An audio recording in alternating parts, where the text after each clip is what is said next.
আমি নিঃস্ব হয়ে গেলাম। তখন আমার নিজের কিছু না রেখে আমি যখন সবাইকে সব কিছু দিয়ে দিলাম, আজকে আমাকে সাপোর্ট করার মতো কেউ নাই। কেউ আজকে আমাকে বুঝতেছে না যে আমি কেন তাদেরকে এই জিনিসগুলো দিতে পারতেছি না। আমি কোনো মতে তাদেরকে বুঝাইতে পারতেছি না। আমি ভিডিও কলে ইভেনলি দেখাইছি তাদেরকে যে আমার আন্ডারে কাজ করতো 10 জন, আজকে আমি আরেকজনের আন্ডারে কাজ করে আমার পেট চালাইতেছি বিদেশে থেকে। এখন আমি যে বাংলাদেশে সেটেল হব, আমি যেই দোকানগুলো আমি কি করলাম, আমি যেই দোকানগুলো আমার ছিল, আমি ট্রেডিং লোভে পড়ে ওই দোকানগুলো সেল দিয়ে দিছি। মালামাল যা ছিল সব কিছু সেল দিয়ে দিয়ে আমি ভাবছি ট্রেডিং থেকে রিকভার করে নিব। আর ওই রিকভার করতে পারি নাই। আজকে আমার কোনো দোকান নাই।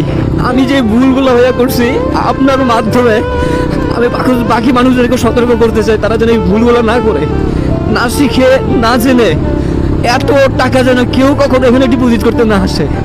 কারণ আমি মনে করি নতুন অবস্থায় এই ট্রেডিংয়ে সচরাচর এত টাকা কেউ প্রফিট করতে পারবে না।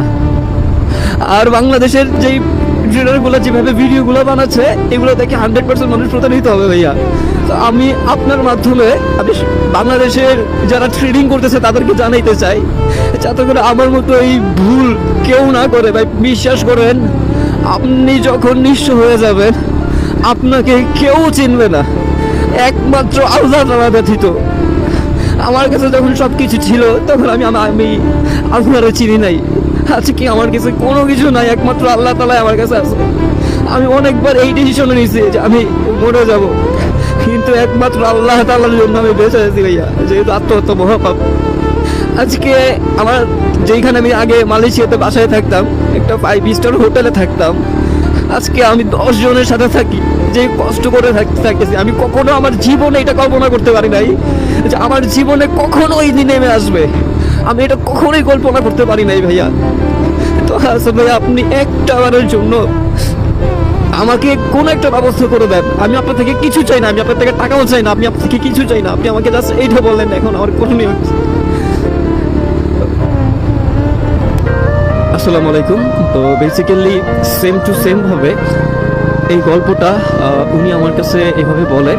তো বাংলাদেশের ট্রেডিং কমিউনিটিতে যারা যারা কাজ করতেছেন এবং যারা যারা ট্রেডিং করতেছেন, একটা জিনিস মাথায় রাখবেন, ট্রেডিং সবার জন্য না। আমি যখন ভাইটার গল্পটা শুনি, সব থেকে বেশি আমার এই গল্পটাতে খারাপ লেগেছে, এই জন্য আমি আপনাদের সাথে গল্পটা শেয়ার করলাম। সেম টু সেম ভাই যেভাবে আমাকে বলছে আমি সেভাবে শেয়ার করলাম। ভাইয়ের নাম ছিল আতিক ভাই, ইনি মালয়েশিয়াতে নিজের ব্যবসা ছিল।